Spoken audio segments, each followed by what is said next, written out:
There you go, man. We're live now, so that's going to be better. We'll be able There to you talk go. more. Sounds, yeah, everybody's Steph, out there. Brian. Good evening, guys. Sorry, we're just chatting in the background there. Lost track of time there. Feeling like a quota here. Yeah. Guilty as charged. We're all just talking about our week, and then that classical Canadian niceness switching over into what the hell's going on in the world got a little too quick, right? Well, especially with everything going out in, like you said, in Winnipeg there's going to be a lot of events going on, so I think it's going to be pretty big. It's going to be another historical event, I believe, like you said. Yeah, I think the Winnipeg thing is going to be big, and it'll be exciting. Like my girlfriend didn't come out to the convoy because she was pregnant, and so we didn't think it was a good idea as far as like the cold and the noise and all that other stuff for her to come. And I think also she was a little bit more unsure of like what well, yeah, and like the quality and caliber of people that are in the Patriot movement, because like she's from Southern Ontario, like she hasn't traveled around Canada and met like the weird yokel folk of Canada, and she doesn't know how like groovy you people are, so and I think a lot of people that live in urban areas don't know how down to earth and like well thought out and well spoken a lot of Canada's like redneck yokel people are. And so I think when she saw all of the stuff that happened at the convoy and like the love and patriotism between all those people, I think it's at a point where she's a little bit more interested in actually going and seeing what it is for herself. Yeah. Because it's oh, go ahead. No, go ahead. I was just thinking that like, Ottawa does so much to pit Canadians against each other. Either it's like Western Canadians against Eastern Canadians or city Canadians against rural Canadians. And so a lot of people like during the convoy the first time around were afraid, they were very afraid, and, they had the news blaring nonsense at them. And like they didn't know that it was like a Woodstock, Burning Man, hippy dippy festival, and and so I think more people kind of being aware that, oh, wait a minute, this isn't some white power rally. This is like hot tubs and bouncy castles and like a little bit of back bacon. Like it's just I think more people are interested to kind of like crawl out of their houses and like from like under the covers and see it for themselves this time. Yeah, I think like you said, a lot of people missed out the first time and they don't want to miss out the second time. So a lot of people are going to be going to the event, right? Yeah. Good evening, Brian. Good evening. How's it going? Hey, Thomas. How's it going, Brian? Yeah, it's not going too bad. Just trying to figure out what actually is going on in Winnipeg. Well, like we were talking about, there's 3 events going on, right? There's the Louis Riel event going down. There's the 8th Fires going down, and then there's whatever has the convoy plan. So the convoy is the Unity convoy, from what I gather, is meeting at Camp Hope. Yep, that's what I heard. Okay. That's what I figured out. There hasn't been a location for the 8 Fires yet. Yeah. I think they'll probably be tight-lipped about that for a while. Like I don't claim to have any special knowledge of how this particular group of people is organizing that, but I did learn the practice of firekeeping from some Anishinaabe people a long time ago, and so I know a little bit about how the culture is. Herman, will you just calm down? Huh? I got a pit bull here that just loves getting pets. Yeah, buddy. But yeah, I imagine they'll probably be tight-lipped about that for a while.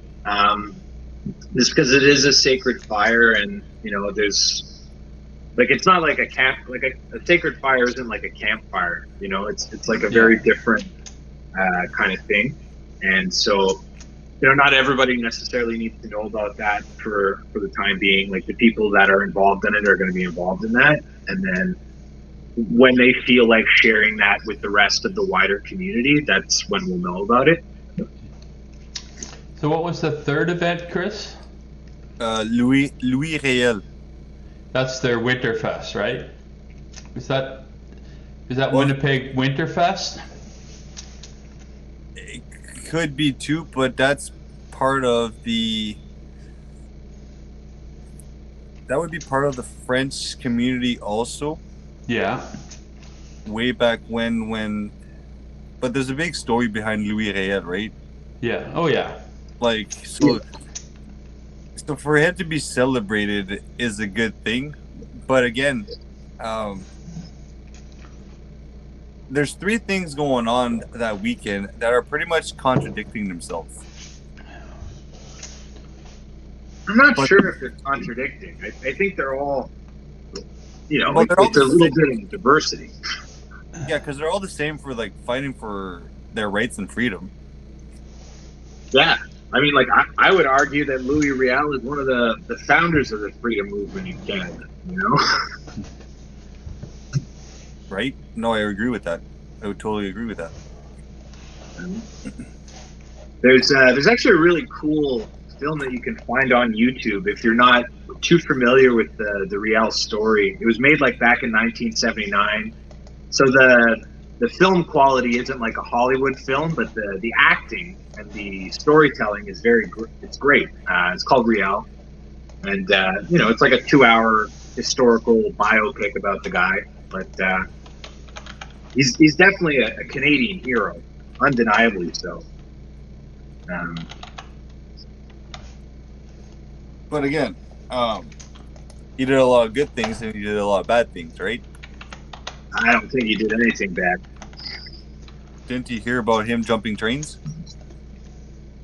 I mean, he started a rebellion, a rebellion against the rich, the Laurentian elite owning Rupert's land, and he set up he was a law student, and he set up Manitoba was founded as a nation before it was taken by Eastern Canada, and that's because of Louis Riel. So I feel like there's a different, there's a saying in law in Latin, which is that in times of war, the law falls silent. So I think somebody jumping trains during a revolution. I mean, yeah, just like most of us, right? We might not be jumping trains, but we're doing a lot to fight against our government. Well, I mean, elites. I think a lot of people are talking about fighting against their government, but I don't think anyone's prepared to fight. Okay, that's okay. Not fight. That's okay. Not fight physically. Sorry, I didn't mean fight physically. I meant fight in the law way and papers, trying to better themselves constitutionally. And I think in order to do that, it's about having a mass that's prepared to fight, but has enough self-control not to, Because one thing I notice in groups like Diagolon, for example, you have a bunch of guys that are horny for violence. You know what I mean? They're horny to go to war, which is a ridiculous concept because it's it should be a last resort. Yeah. And that's why I stopped associating with those people because I don't advocate for violence, but I also don't think it's something that you take off the table when you're dealing with the type of regime that we have in Ottawa. It's just, do you have people that are prepared to be disciplined and self-controlled enough to be able to assess these situations, to make the call as to, all right, that's the line, and now it's go time. Yeah. So, for the topic tonight, right? It was supposed to be about the puppets and their. Hey, Steph, how's it going? The puppets and their masters and stuff like that. So, I was doing a bit of research, and the funny thing is, you go on the WEF website directly, and they have their annual meeting from January 16th to January 20th of right now. So today's the first date, right? It is. It is. So I was reading up on that, and they have a couple programs, like they have a lot of programs going on, right? But I read it up on them, and one of them is addressing the current energy and food crisis in the context of a new system for the energy, climate, and nature. Right. So that's there's a mouthful. Well, let's first off so the first two. Well, there's actually three I haven't found out, but the first two master puppeteers actually canceled. They're not at Davos this week. Klaus Schwab canceled. Apparently he's sick, and Soros apparently had a conflict of interest or conflict of scheduling. You could take that down one big rabbit hole if you chose to. And then there's one of the third major players, I haven't been able to find out the name yet, but I bet you it starts with the J and it finishes with the T. Well, he wasn't scheduled to be there anyways. Oh no! I mean, the bull of his relationship spoke, though. Idris Elba was speaking at the World Economic Forum. I don't know if you guys know, he boned Sophie Trudeau on the side. There's not many degrees of separation between any of those people.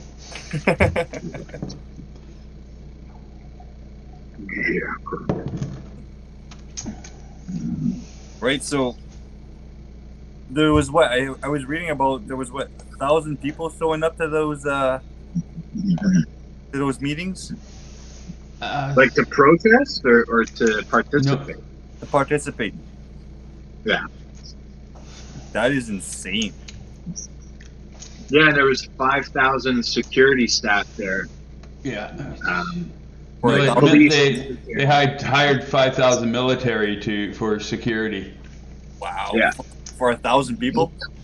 Yeah. And then I was just watching a video from a pilot from Australia where the WEF were scrambling to find pilots that are unvaccinated to fly all these people in. Mm-hmm. Mm-hmm. Really? I didn't hear about that one. Oh, that's because I've got more time to research than you do. Ain't that the truth, eh? Yeah, it's how do I? Okay, give me a second there. Be right back. Oh, you must have read that. Yeah, I'm just gonna go share it there. I guess I'll have to share it on. I'll throw that in the.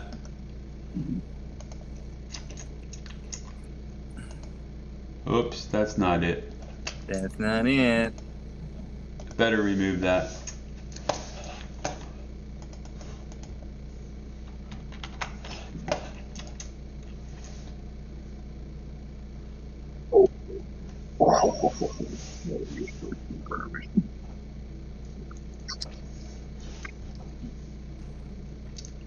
There you go.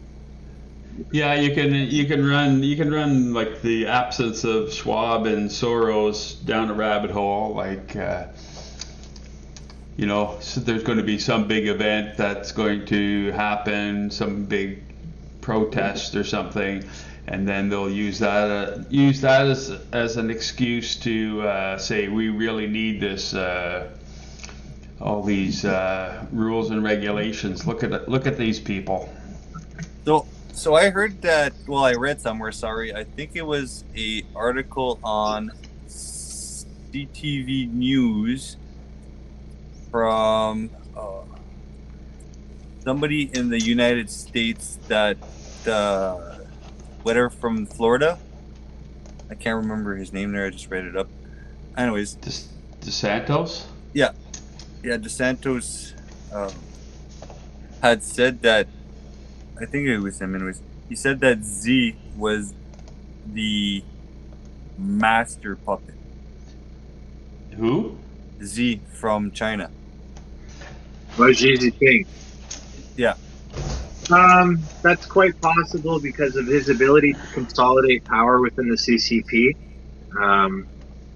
That's like what, regardless of whether you agree with his policy positions, what he was able to do from a dictatorship power grabbing perspective would make Hitler blush. Really? Eh? Yeah. Wow. Because like China, even though it's a communist country, was supposed to have checks and balances as far as like term limits and stuff like that. And I'm not a fan of the communist system, but I do know people that become communist ideologues are actually generally pretty big sticklers for the rules. So it's not an easy feat to pull what he did there. Yeah, well, yeah, except they're stickler for the rules, but it's their rules. Yeah. Like low-level bureaucrats are the people that are really like, they believe in the process. They believe like sometimes corruption happens, but the process is something they have to protect. Whereas like the oligarchs and the people at the top of the system, it's the same anywhere. They just hustle and bribe and murder people and blackmail people and all those fun things.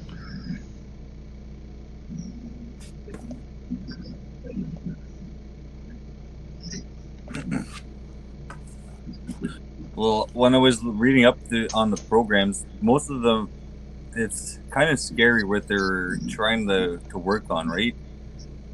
And a lot of like as far as the transhumanist agenda and like biometric surveillance and all that shit. Yeah, that's what they're all talking about, right? New infrastructures, new ways to trade and investments. Yeah. So it's going to be kind of scary. And even they're talking about harvesting frontier technology for private sector's innovation and resilience. Yeah, they want to basically be able to figure out if you're lying to your boss when you say like you're happy at your job situation.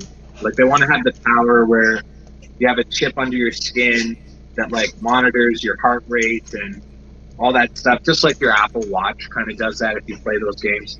And they want to get to a point because that's how big data works, right? Is that they have like so much more knowledge than everyone else, and then so they try and exploit the people that don't have nearly as much knowledge, and then they try and create situations where like either governments or corporations are able to have kind of these extra layers of control over their people. Yeah, they don't really need a chip for what their first step. Facial recognition will be the first thing they implement. I mean, they've already done that. Yeah, I mean the technology is there. I mean, like it's already implemented. Like there was, I think last week I was talking about the lawyer that was arguing a case against the Rockefeller Center, getting denied from going to see like some Broadway show or something. because she's involved in litigation against the company, right? The only reason they knew that she was involved was because of the facial recognition system. Yeah. And even down in the States and everything, it's starting. Out in Australia, they started too. Yep. And I mean, they've been gathering the data for years, through public surveillance cameras, like surveillance on the bus, surveillance on the subway, surveillance in the stores.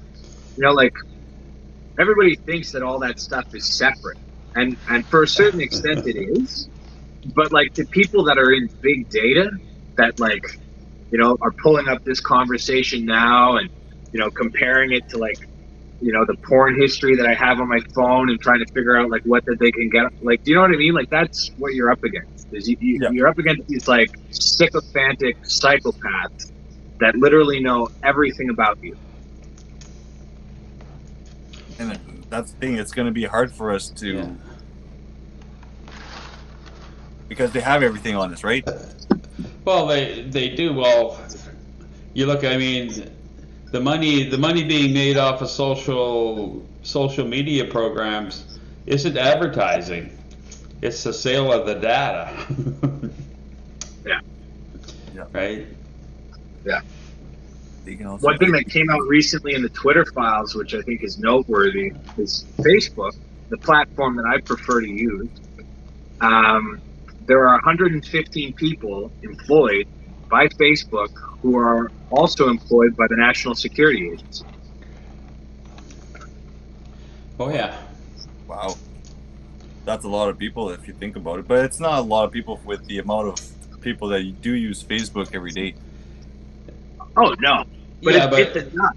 It's enough for them to run a system and monitor people and keep I'm pretty sure there's a picture with your face on it on their wall, and his face and my face, and they're doing that whole schizophrenic puzzle chasing, being like, this guy knows this guy knows this guy. They know all this. Yeah. Right. We know everything, but know nothing. Well, I think the hilarious thing about these people is that they have all this knowledge and no idea how to use it. Well, again, they do know how to use it, but they're just waiting for us to know how to use it and use it against them, right? Maybe. This falls against to the reptilian thing and the aliens coming down from outer space and taking over the technology. Come here, bud. Don't be chewing on that. Well, that's why you need to get yourself a pit bull, because pit bulls love eating reptilian space demons. It's what they do. They hunt them for sport.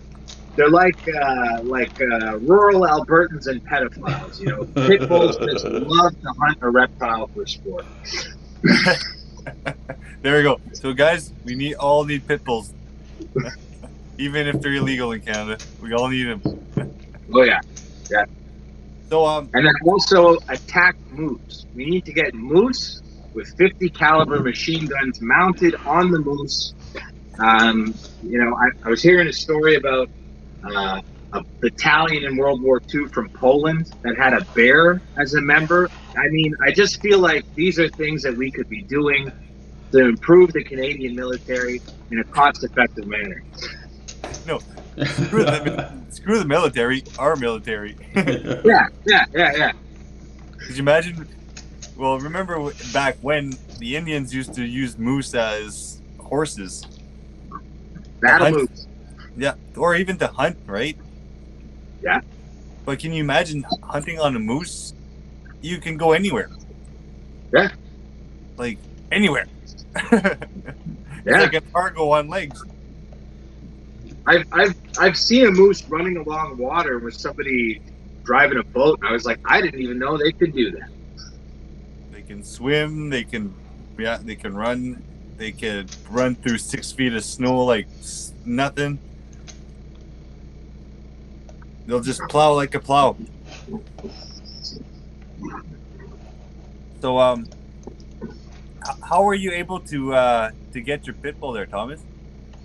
Well, there's this wonderful website called Kijiji, And you don't need a license from the government to sell things on Kijiji. You know, and you can get all kinds of things on Kijiji if you know the right code words. Uh, Makes sense. Makes sense. Personally, I love power tools. They're great. Right? Right? Okay. Makes sense. Hey, if you gotta do that, you gotta do that, right? But Scout motto is be prepared. You know. as a like a dog owner of a pit bull, does it need to be registered or something like that? I'm a big believer in this thing called civil disobedience, which is basically if there's a bullshit law that you don't agree with, you don't obey. So Makes like sense. things like gun laws, dog laws, you know, marriage laws. Fuck you. I'm living my life. Well, which makes more sense, right? Yeah. Because these You are all want to come and try and take away my dog? Good luck. right. So is there? So they ban pit bulls, or what's the story here? I'm missing something. Yeah. They tried to do it in Ontario, but then like there's a legal loophole where like technically he's an American bully. You know, it's like there's no more black people; they're all African Americans. You know, it's just word games. Yeah. Okay. Makes sense. Makes sense. Wow. Eh? Well, good then. That's good though, because my neighbor has a pit bull, right? And I got bit by it. Oh, damn! Yeah, because it attacked my dog, and it kind of backlashed at me. Oh shit! But let's just say the dog's still alive and living, and she's still a happy dog. Oh, well, I'm sorry that you know some mongrel dog attacked your nice animal. There's Well, you know not all people that own these types of dogs care for them. You know, like you'll see mine. He's very cuddly. You know, like he rocks our baby to sleep whenever he's crying. Like he goes up to the bassinet. We trained him how to do this, right? exactly. It's how you treat your dog, right? And how much time you spend with your dog. Yeah. And like whenever I get home from work, this guy's jumping up and giving me hugs and kisses, and you know he's a very lovable animal. How is he with other people and other dogs? With other dogs, it's really cute what he does. He I think because of COVID, you know, because he was purchased at the start of COVID. Okay. So a lot of like his mother wasn't super on like socializing him or taking him to the leash free park or any of that stuff. So whenever we're out walking and he sees a dog that he wants to make nice with, he literally just lays down submissively and is like, "Hey, I want to play with you. Will you come say hi to me?" Well, that's good. Because as a intimidative dog, like people and dogs know that he wants to play, right? Yeah. So that's good though. Yeah. So he just lays down because I think on some level he's aware that like other dogs are a little nervous around him. So while like they're first sniffing him or getting to know him, he's very submissive and gentle, just to be like, "Oh hi, what you doing?" You know. Yeah. Is it the dogs or the other dogs or the other dog owners that are projecting their nervousness onto their dog? Well, I mean, he's just nervous. He's just nervous around other dogs. You know, other owners and their dogs, they're frolicking around and it's no big deal. But with him, he's just always very shy about saying hi to other dogs. That's good though. You trained him well. I mean, I didn't do all of it. My girlfriend definitely did the majority of the training, and then she has a lot of friends that are professional dog trainers, and so they did a lot of it too. You know, I just happen to be the guy the dog loves the most for whatever reason. Is he a male or a female? Or she? He's a male. Nice. Doesn't matter how you say it these days. He identifies as a female, but we haven't. Well, the sad thing or the funny thing about this story is my dog is a hermaphrodite. Okay. Yeah.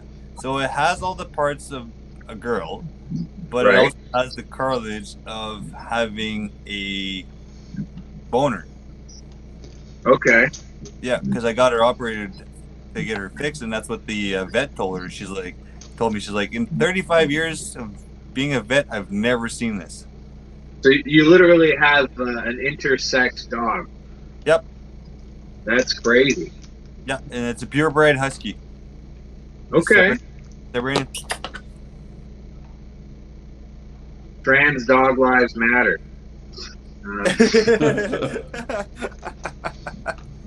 Unisex dogs matter. All dogs go to heaven, right, Kerm? Right, Kerm? Even the transgendered ones. Yeah. So at that point, I can say she's a he today or a she today. Well, that's cool. That's cool. Yep. So does she have the is she able to have puppies? Or Well, what she is was able to have puppies before I Then got her Then out. she would have been female. Yeah. She has all the parts of being a female, but like I said, she only has that cartilage inside to be able to have a hard on. Like a boner. Yeah, Man, that reminds me of like weird nature things to know about. Brian, I'm sure you've researched a bunch of weird things. Did you know female hyenas have a huge clitoris that is actually a penis, and they give birth through? I didn't know that. Really? I didn't know that either. Back to the day, guys. Am I wiser for it? I guess so. I mean, maybe that explains what's going on with your husky here. You know? Yeah. Right? Because they're all bred from wolves. Yeah, and like hyenas are a type of dog.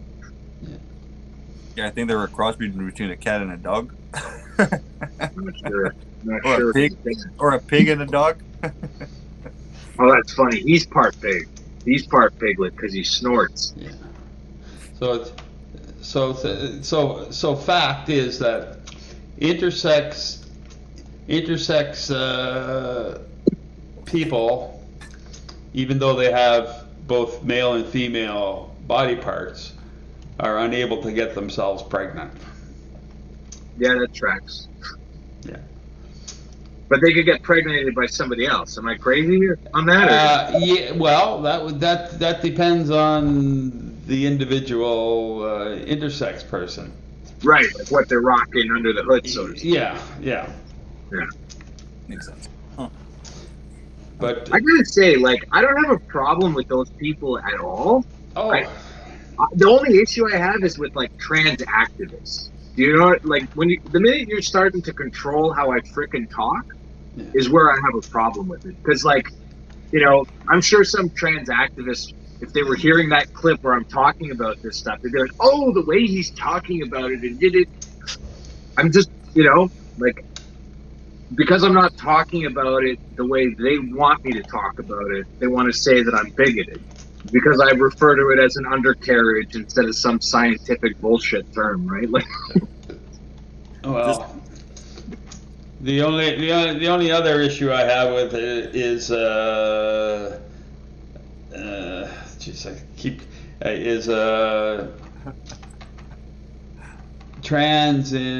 transgender in female sports. yeah, that's an issue. Like, because that's not fair. You know, that definitely goes against fairness. We're being ridiculous there if we say that it is. Yeah. You know? Well, I guess there's really no advantage if it was chess or. Right? But.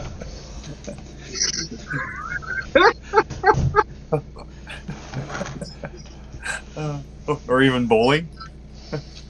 Actually, probably bowling would be an advantage. Kermit's okay. He said something very funny, Kermit. It made me laugh. Oh. Yeah. So back to this puppet masters. Yeah. Part of the puppet masters would be the BIS. Are you familiar with the BIS? I'm not. The Bank for International Settlement. Oh, yeah, okay, Yeah, okay. okay, so Now- they're the bank of central banks. Yeah. So they came out and said we have screwed up when we shut the economy down. We thought we could start it up right away. And no. And so what's happening is they came out with a speech a couple of months ago, or well, not, it was a little while ago, saying that countries are going to have to tax their citizens more because of the banks are running out of money. They need more money. One of the suggestions was a carbon tax. Coincidental? Not at all. Not at all. I don't know. And the thing is like, I think most people understand their plan.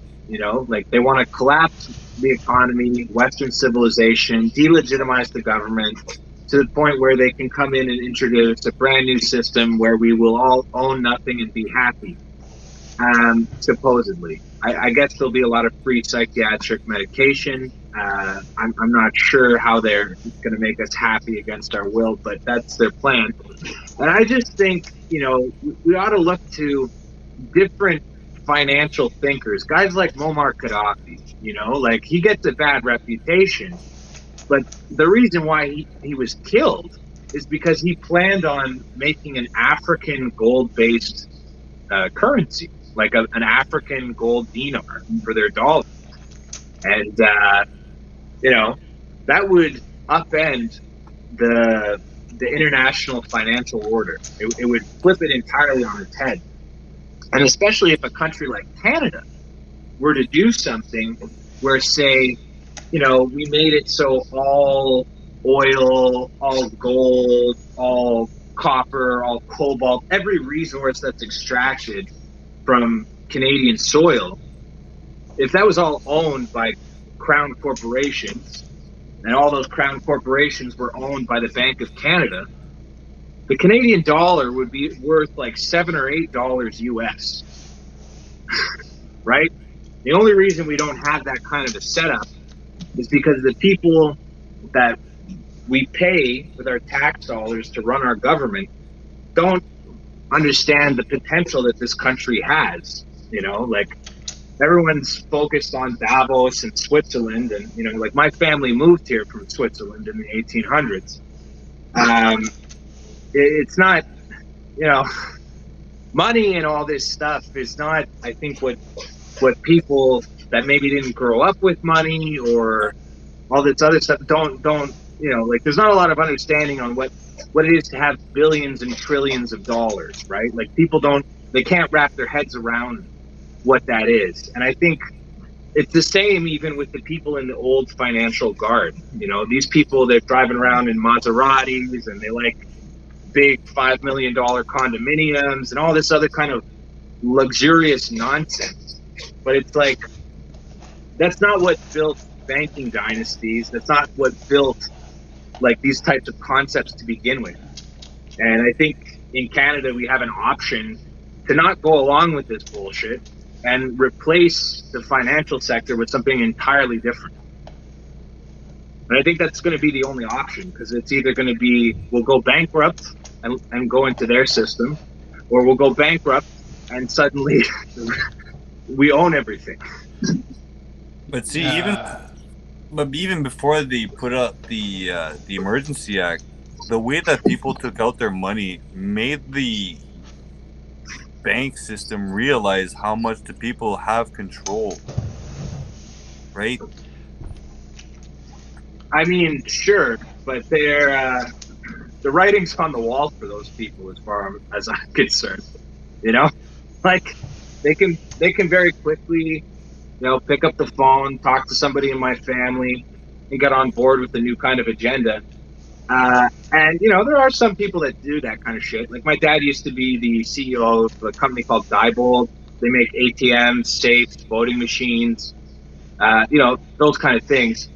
And there's some people that understand that this system that they're getting paid to kind of manage doesn't have a future. And those people have decisions to make. And a lot of them are going to make a lazy decision and go work with the WEF. And I think other people are going to maybe look at independent, upstart, entrepreneurial people and maybe take a gamble.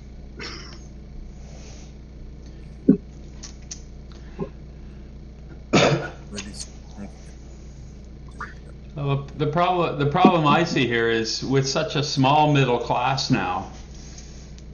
We have the 1% of middle class and then the poor. Is that right now I don't know how most people are surviving. Yeah. So it makes universal basic income look very enticing to those people. Of course, and I think universal basic income has some benefits, but I also don't think money for nothing. Like if you want to get $2,000 to $3,000, $4,000, $5,000 a month to live off of, which I think is fair. That's a livable wage. Join the military. Like we're hurting for soldiers. We're hurting for people to be building tanks and ships and planes. We're hurting for people to be designing these things, right? We're hurting for people to actually be getting off the couch and doing something. And I think if the government's going to be paying people money just to exist, I feel that the government has a fiduciary responsibility to make sure that the people getting that money are producing some type of labor towards the public benefit. Yeah, but this is one of the topics that the WEF are talking, right? I know. So that's a kind of scary thought, though, because if they start implementing that stuff, we may be But the key difference is money for nothing, right? Money to sit on your ass and be a consumer, propping up these dead corporations, or money to get off your ass and fucking do something. My plan is get off your ass and do something. We'll pay you. Well, that's it. Because without producing anything for the money you're getting, then you're just adding to inflation. Exactly, because then the money continues to go down in value. Yeah. But if everybody has to do I would love, for example, if we had like a Canadian Autobahn, right? That went from like the Pacific Ocean to the Atlantic Ocean up to like up in Nunavut, right? No speed limit highway. Imagine how many jobs that would producing a cool freaking thing like that, where you could drive 200 kilometers an hour through Saskatchewan and not get a speeding ticket. The Autobahn through Canada. That'd be awesome, eh? Pull it, Mac. Yeah, that'd be pretty sick. So because as soon as they, well, of course, St. John, New Brunswick voted to ask the federal government for universal basic income.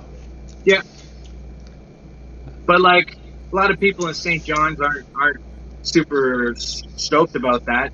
Councillors did it. Some people are like, "Oh, good, I'll get some money for now." But it's like, nothing against people in New Brunswick, but they don't necessarily have a head for high-level finance and economics, right? It's actually the poorest province in Canada. Really? Yeah. Yeah. Just because it's a fishing province? Yeah. It's low population for one. They don't have a lot of natural resources. Make sure it makes I thought they had cobalt, copper, and some oil reserves that are just untapped. That's possible. Well, Irving is a big deal in New Brunswick, but you know, they don't have a forestry. They don't have any kind of a forestry industry, because I mean, the trees take so long to. I mean, that place has been. Trees don't grow that fast on the East Coast. Yeah. Well, I mean, I think you put, the solution there is you put some kind of like tank building facility or like a ship building facility, to make military equipment, manufacture and build it in Canada instead of buying. Oops. Nope, there he goes. Wrong button. Yeah. But yeah, so yeah, there's a lot of things that the WEF are talking this week there that are going to be kind of scary and I think they're going to be changing a lot in the world there. Well, so like this universal basic income, if they implement that, they're going to be paying with the CBDCs, central bank digital currency. Once they do that, that's the next step is the digital ID, and then the next step is social credit score. There's no other way that can go.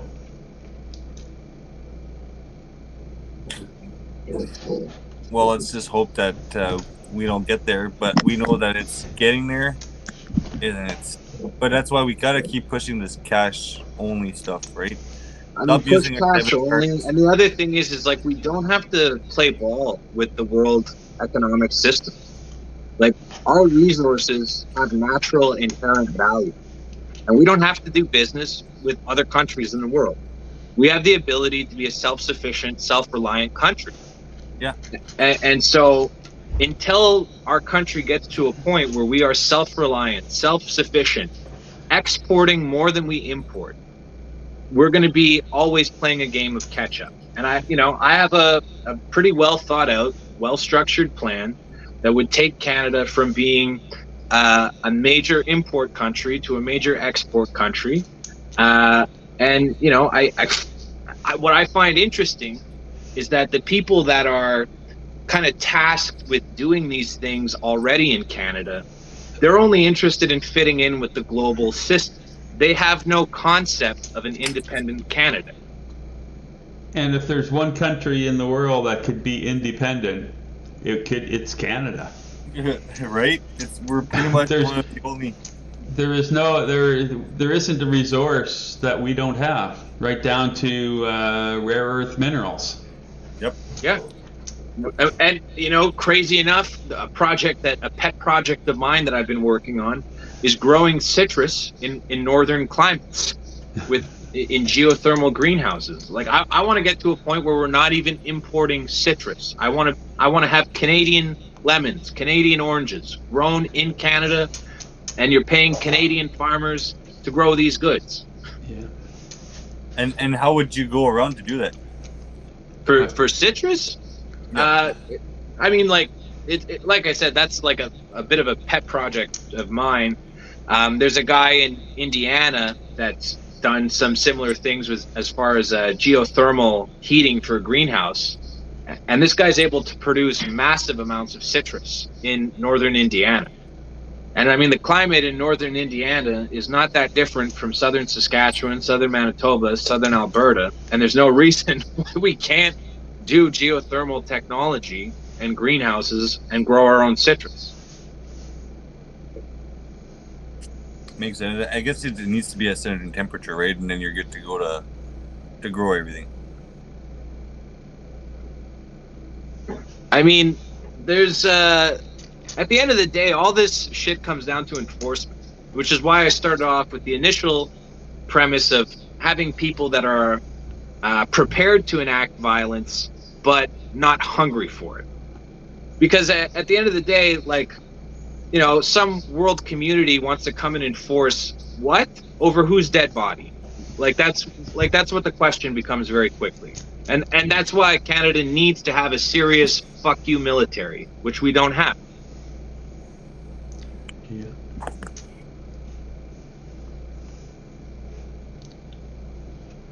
Well, my thought on this whole thing is, well, like this coming up for the anniversary, if all this energy by everybody was put into hitting their local governments, and instead of spending thousands, and there's going to be millions of dollars spent for people going to Winnipeg, which I feel Winnipeg, which I don't think is in the whole scheme of things. Sure, it's going to be a good party, words will get out, but it's not going to accomplish anything. So Mr. Green's asking, how do we take control back from them when they won't let us do business, period? I mean, like, just study George Washington and how the American Revolution was fought against a British system. You know, like, we don't have to take this shit from the Laurentian elite. Like, we just don't.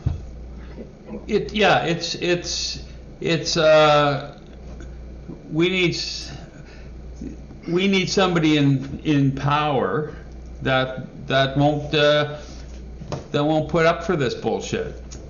Yeah. That's all it takes. Unfortunately, and that guy needs some serious fucking bodyguards. Just like this guy. Yeah. Just like this guy. Yeah. Right? Yep. That John F. Kennedy is a personal hero of mine, you know, and you know, like there's a whole bunch of stuff about that. Like, my last name is Zog, but I'm taking my wife's name, and so eventually my government name will not be Zog, and it will be Kennedy, which will be kind of an interesting thing.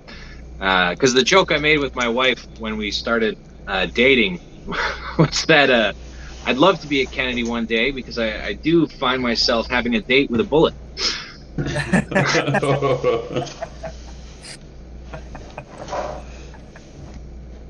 Oh, were you married by that time?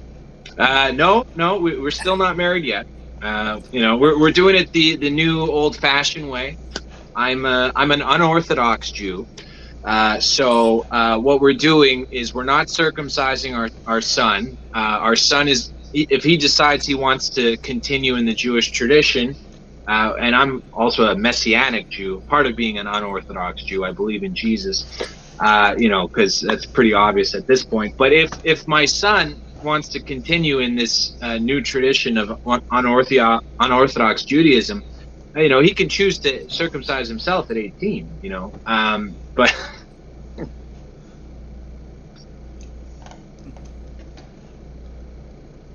and again, because I'm a different kind of Jew, Anti-Hate Canada, a government funded by the organization, a company funded by the government of Canada, an NGO funded by the Liberal Party. They've decided to label me a neo-Nazi because I have criticisms with Judaism. As a Jew, I'm not allowed to argue with other Jews about Jewish bullshit, which is, if you know anything about Judaism, Jews love to argue about Jewish bullshit with other fucking Jews. Like, it's... Yeah. And, like, the thing is, like, I understand why anti-Semitism exists, right? Because some Jewish people are up to some shit. And I have a problem with those people. But, like, whenever I want to argue with them in our Jewish bullshit way, you know, a bunch of assholes come and say I'm not allowed to criticize other Jewish people. It's kind of like saying Jesus would have been an anti-Semite for flipping over the table of the money changers at the temple, you know, for recognizing that was a blasphemous action that mainstream Judaism was engaged in at the time, right? And people get all up in arms about this kind of shit, but who controls the banks? Who controls the media? Can we be honest about this shit, right? Because right. If knowing this, if knowing that Jewish people are controlling these things, and they want to say it's anti-Semitic to know that, well, then don't be Jewish while owning all this shit. All right. Yeah, and most of the banks are run by, right? So And the thing is, that doesn't mean like the fucking Rabbi Bursky or like, the guy walking around the fucking street with his hair and whatever. That guy has nothing to do with any of this shit, Like most of the people that are doing this shit don't even believe in God. That's why they're doing this shit, which is why as a Jew, I find it offensive to even call these people Jewish because they don't believe in a God. no, they're all following the WF's freaking Bible now. Yeah, Like, which did is you see, did you see the new WF's flag or symbol? yeah, it's a giant swastika, and it's like again pointing out that George Soros was a Jew and a fucking SS person that was part of turning in people for the Holocaust. Like again, how is that anti-Semitic, right? Like there were Jewish people that were involved in the SS. That's a fact. And they killed a lot of innocent Jewish people like me that had a problem with what they were doing. Yep, talking against their ways, right? Yep. Follow, bend over. And if you don't bend over, well, guess what? This is the shit that's gonna happen to you guys. I'm just saying. I'm just a little Jewish kid that needs some bodyguards, and I don't care if you hate all Jewish people. You like me for whatever reason. Watch. Yeah. But that's okay, though. Hey, everybody can fucking taste their own. Yeah. So I'm trying to find that flag. You didn't. The WEF flag, yeah. You can't find it. No. I mean, I think everyone must have seen this. Instead of a black swastika, it's green and purple, or green and it's like a gay colored swastika essentially. I've seen their new lapel button, but I haven't seen the new. See, I have to question everything because unless I research it to as far as it can be researched, it could be just somebody did that. Right. So, and that's Yeah. actually you're bringing up a great point where I think there's a culture of like trolling and making shit up for lulz on the internet. Yeah. And like we now have a large contingent of people in our movement that believe the world is flat, and so the trolling has gotten out of hand to a point where it's very hard to sift through this shit because you have so many people spewing bullshit for lulz. Yeah. So, what do you think, Brian? Flat Earth or ground Earth?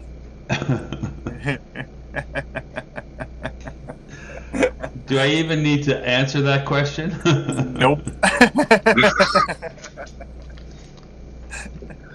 Like I get it. The numbers are low in the Patriot movement, so we like have to play politics with people that believe stupid shit. But like, come on, like we should not be playing politics with these people anymore.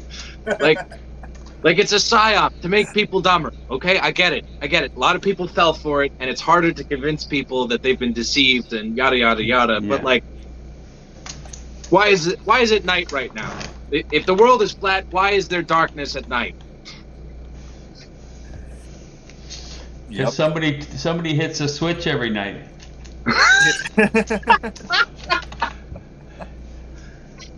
The switch keeper. Yep. Oh God, yeah.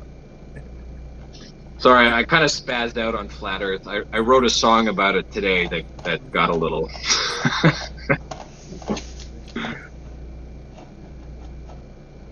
The White Hat operation was a success.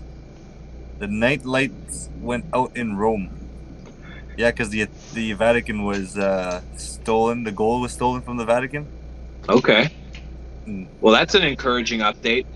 Right. I'll be candid. I keep not too close of an eye on the movements of the White Hats.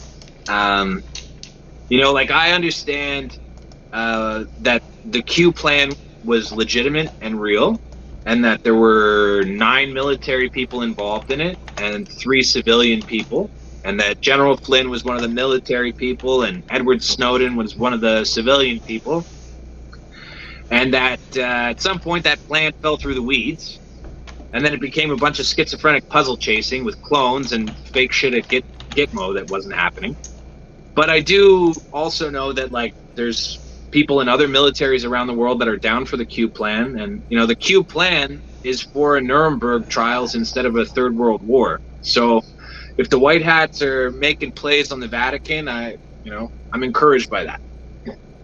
So what do the White Hat mean? What does the White Hat mean? So it's like there's good guys and bad guys, essentially, right? Yep. And so people that are good guys, they have white hats, and people that are bad guys, maybe they got like dark T-shirts. I don't know, whatever lingo you want to throw on it. Okay, yeah. And so sometimes the good guys try and make plays, and it happens. But sometimes people just put bullshit on the internet and nothing's happened. Makes sense. Yeah. The Long Ranger wore a white hat.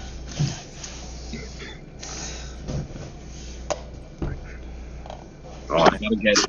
My wife hates it when I wear this hat, but like I have to get it. It's my favorite hat.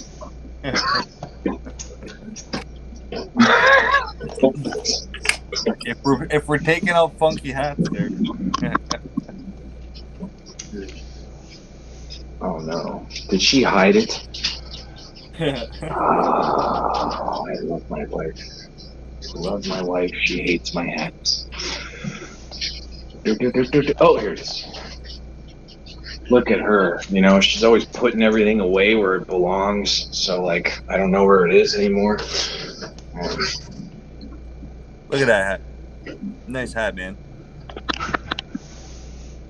Love it. That's right.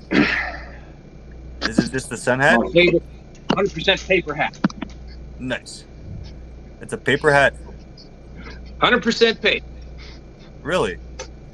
Yep. So what if it goes in the rain? Well, you don't want to get it wet. Fudge, eh? Huh. That's pretty neat, though. All recycled paper, I guess? I don't know. I got it at Home Hardware in Tobermory. Yo, I went scuba diving out there.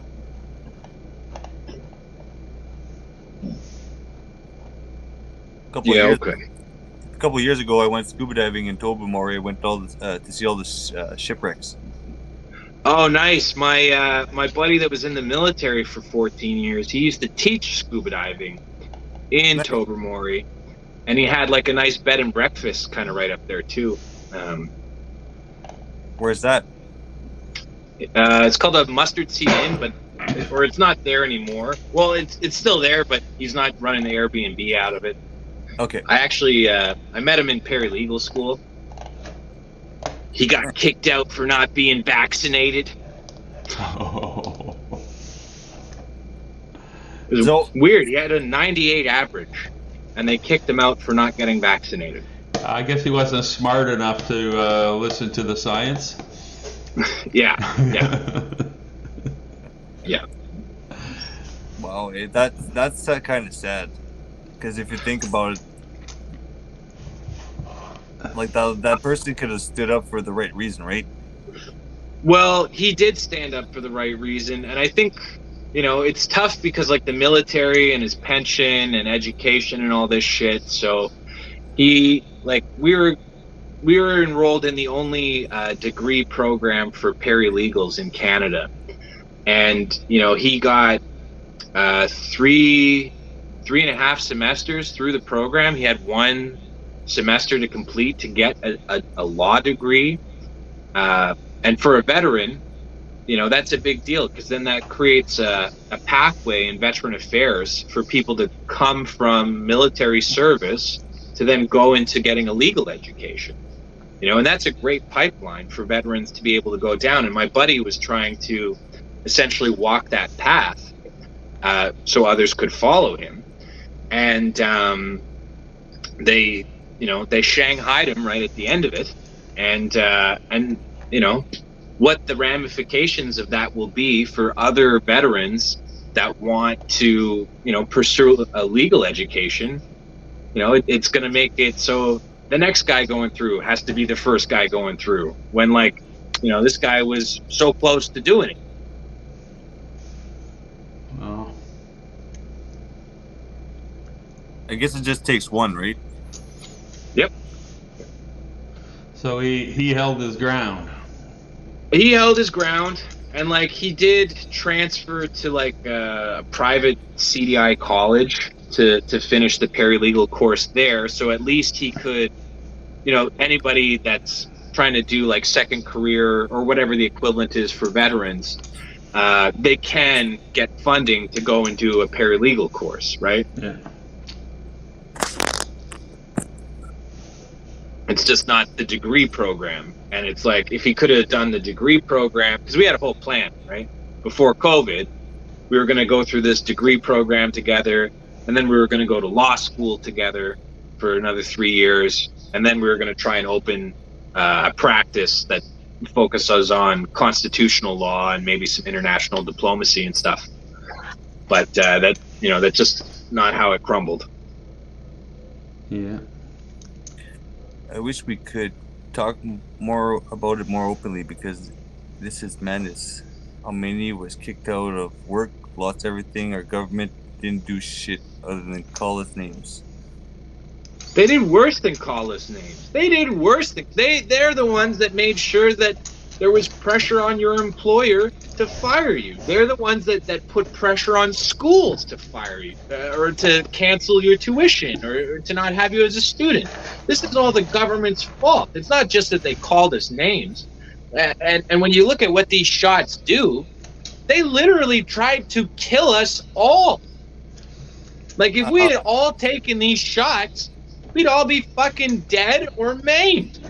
And they knew that before they issued these shots. These people tried to kill us all. And we're sitting here fucking twiddling our thumbs. Oh, they called us names? Right?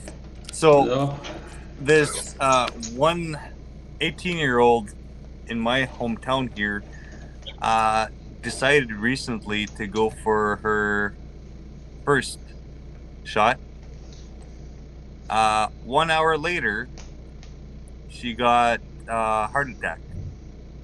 Do you remember when an 18-year-old getting a heart attack only happened because they were on a bunch of MDMA at a rave or something like that, or they had a bad ecstasy pill? Right? And even then, that was a drug overdose. It wasn't even cured to a fucking heart attack. Yeah. Right? Yeah. Last time we heard of kids having myocarditis is when? Unless they had a freaking real bad tumor or something when they were born, that's understandable. But other than that, most kids are healthy, so shouldn't be happening these heart attacks. No. Well, No. But they are happening. Yep. And it's very clearly someone's fault. And I would just say that someone is the government of Canada. yeah, the governments of the countries. Again, the WEF. Well, and again, maybe this isn't always the greatest thing as far as public politics, but my view is the rest of the world can go to hell for all I care. I only give a shit about Canada. That's Yes and no, because there's a lot of people out in other countries that are doing the same as we are, right? And that are standing for their own rights. And good for them. I support them, but not my business. Yeah, if we can't get our rights, how can we help anybody get their rights? I mean, right? We can't even get our own towns right, or our own communities right. Well, I mean, when they tell you in an event that there's oxygen, the oxygen mask come down, they say put yours on first, and then anybody else that needs it. And It's facts. You know, unless we get, you know, if you can't help yourself, you can't help anybody else. Yep. It's as simple as that.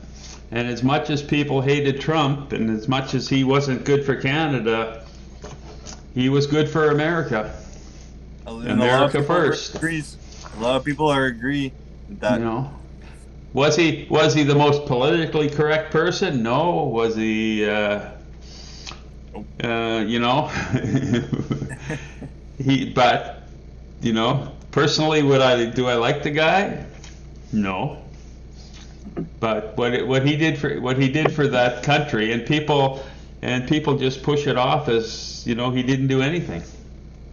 He did do a lot. Not only did he did what he did, but under the pressure that he was under, with all the investigations and Well, and plus he had Jared Kushner working against him from the inside. I mean, the fact that he was able to even be mildly effective is impressive.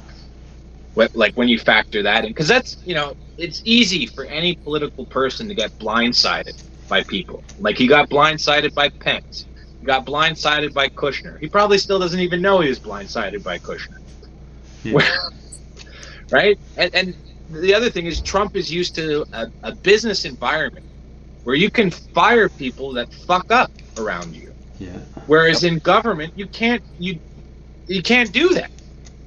These people, you're stuck with them, and you have to work with them in some kind of way. And they, you know, there isn't the same level of, you know, act properly or find a different place to work. And maybe that's an attitude that should come back to governance. You know, well, I mean, as far as Trump, like the thing I loved the most about Trump was just how he said, China. We got a problem with China. They're taking all our jobs in China. And the problem here in Canada is we are owned by China. China owns our government. China's buying our gold mines. China's buying up our land. China's bringing in fentanyl. China's selling COVID. China's stealing shit from the Winnipeg lab. China's infiltrated the government. You know, I mean, here it's a little more serious than a joke because, like, I mean, this is not a popular opinion, but I feel like the deal we should be making with Chinese Canadians is like, okay, we're going to set up some nice facilities for you guys to live in for the duration of the war. You're free to go back to China, or if somebody vouches for you, you can come out of there. But for the time being, you can't work in the government, you can't be police, you can't be in the army, you can't be in Canadian society. Internment camp. And like have swimming pools and internet access and like food and, you know, a very humane, civilized place. But the whole issue is we don't know who we can trust from China that's here. We have Chinese police stations operating in our country. And here's the thing, fucking General Air of the Canadian military should be thinking at this level. And he is not. Why is this guy in charge of the military? How does that happen? What do you mean? How do we have Chinese police stations operating in Canada? Right. Well, because the government is in bed with them. And like CSIS has basically been shouting that from the rooftops since the 90s and nobody would listen. I just freaking blows me away. So I was listening to Maverick Media, listening to the callers coming in, and everybody was saying, "Oh, the government's bad," and they all almost ended. They all made the same statement: is that we should trust our government. We should be able to trust our government. No, we should never, under any circumstances, trust our government. We should always be questioning our government. Always. It's our or right at least do trust but verify. Like, you know, like just and that's what I always say when I'm talking about my political ideas with other people is like I say don't trust me, you know, look up the shit that I'm talking about for yourself. See if what I'm saying is total nonsense, or if there's maybe a good idea there somewhere, you know? Mm-hmm. So as we've been talking, I've been trying to find that flag of the WEF. So I guess it was just a. I don't know, right? But I would. So see, that would be something I wouldn't talk about until me personally, I don't have an opinion on it because I can't verify that it was a real. Yeah, yeah. Actually, the other thing is stuff does get memory hold. You know, like real information comes out and then they make it disappear. Yeah, usually I can find it though. Yeah. Brian's pretty good on that stuff. But again, was it just somebody, a troll, right? Putting something. And I kind of recall seeing it somewhere. And Yeah, I thought I had shared it too. I'm not the greatest at finding shit, but I do a lot of shit that can be found. You know, like one thing that I did that I could never find was like, you remember when the PPC had that like non-leadership debate where they're like, do you like Maxime? Yes or no? So I confronted Maxime about that in Port Credit before the convoy. And I basically challenged him to open up the floor of the party to an actual leadership debate. And like Rebel News filmed that interaction that was like streamed on Facebook Live. I could never find it anywhere. You know, it's one of those things where I go, you know. yeah. Oh, the Wayback Machine, Stephanie. He's been to that page many times. Yeah. The only one I really know is Archive for Plebs, which is like the stuff that's too controversial for 4chan. Yeah.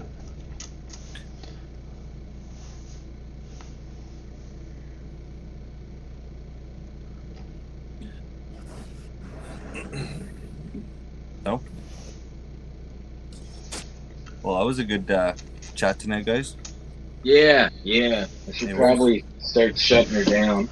Yeah. I feel like the one thing I wanted to hammer on before we just shut down was, did you guys ever hear the story of Corey Hurrian or whoever? He's a couple of years ago, he drove into the gate at Sussex, where Trudeau lives. It rings a bell.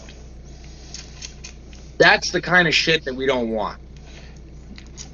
Because it's like, that guy showing up there, let's say his master plan succeeded, and he got through the gate for whatever reason, Trudeau was home, and he assassinated the leader of the country. That's literally what they want you to do. Yep. That doesn't, getting rid of a puppet doesn't change who's pulling the strings. And I think there's a lot of people that think if Trudeau just disappeared, all this bullshit would go away. And I'm here to tell you this bullshit existed under Stephen Harper. This bullshit started under Stephen Harper as far as opening the door to China. And so it's like, people that think Pierre Poilievre is going to be anything other than a liberal with blue don't understand the nature of the problems that we're still dealing with.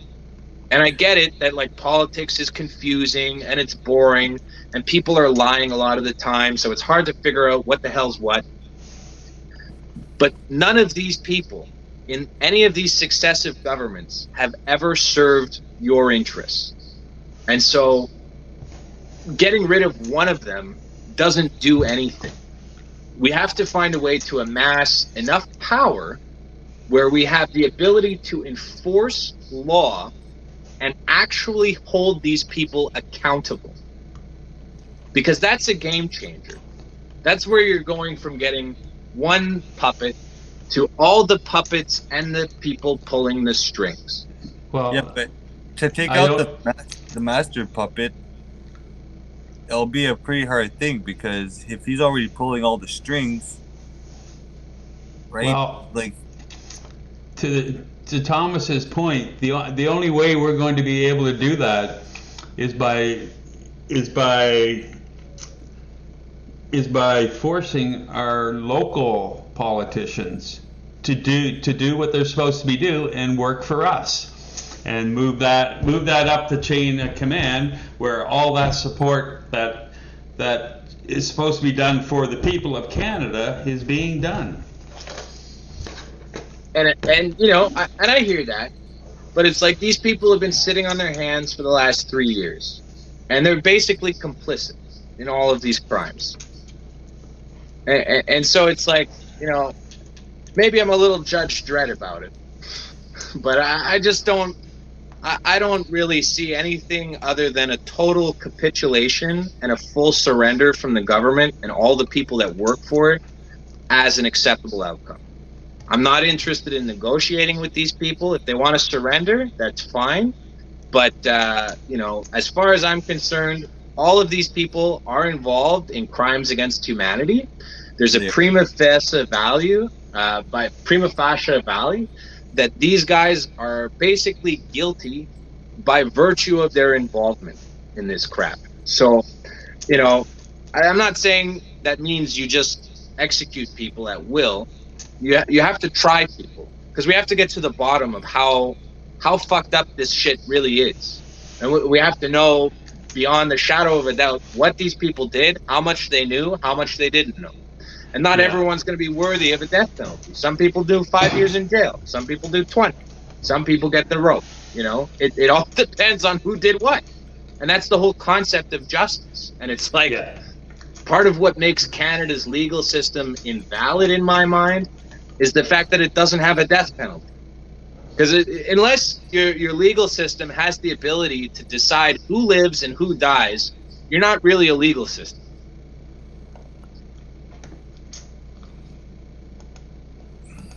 Yeah, because we abolished that when 1974.